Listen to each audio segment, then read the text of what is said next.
మర్చిపోతే ఎట్లా?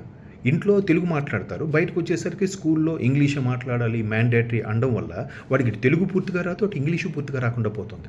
ఇట్లాంటివి ప్రాబ్లమ్స్ రాకుండా ఉండాలంటే తెలుగు ముందుకు తీసుకెళ్ళండి. పప్పా, పప్పా అన్నదేమైనా ఇంగ్లీష్ వర్డా?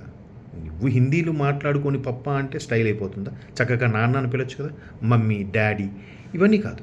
సో తెలుగు భాష నేర్చుకోండి, తెలుగుని స్ప్రెడ్ చేయండి అనే విధంగా మా ఏటీ పల్స్ కూడా దీనికి ఫుల్ సపోర్ట్ చేస్తుంది. ఈ సత్యసాయి జిల్లాలో జరుగుతున్న తెలుగు మహాసభలకు సంబంధించి ప్రముఖులు, వక్తలు ఏదైతే మాట్లాడారో అందులో కొంతవరకైనా దాన్ని పాటించే విధంగా చేయొచ్చు.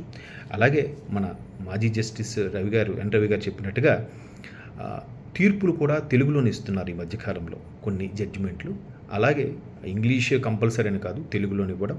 తర్వాత కొన్ని రెవెన్యూ పత్రాలు వాటికి కూడా తెలుగులోనే గెజెట్లు పాస్ చేసే విధంగా ముఖ్యమంత్రి చంద్రబాబు నాయుడు గారు కూడా నిర్ణయం తీసుకున్నారు. ఇది 2014-19 మధ్యలో ప్రభుత్వం ఏర్పడినప్పుడు కూడా అటువంటి నిర్ణయం తీసుకున్నారు.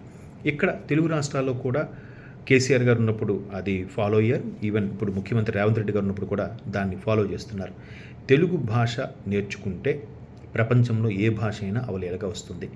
తెలుగు భాషలో ఉండే కష్టమైన, సంక్లిష్టమైన పదాలు ఇంకే భాషలో కూడా లేవు.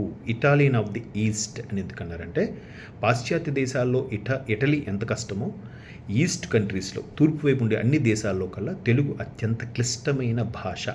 తెలుగు టంగ్ ట్విస్టర్స్ అంటే సంక్లిష్ట పదాలు ఎక్కువ ఉంటాయి. కాబట్టి అక్షరాలు కూడా మనకు చాలా ఎక్కువ, 56 అక్షరాల వరకు తెలుగు భాషలో ఉన్నాయి. సో తెలుగు భాషని నేర్చుకుంటే మిగతా ఏ భాష అయినా అవలీలగా నెల రోజుల్లో భాష నేర్చుకోవచ్చు.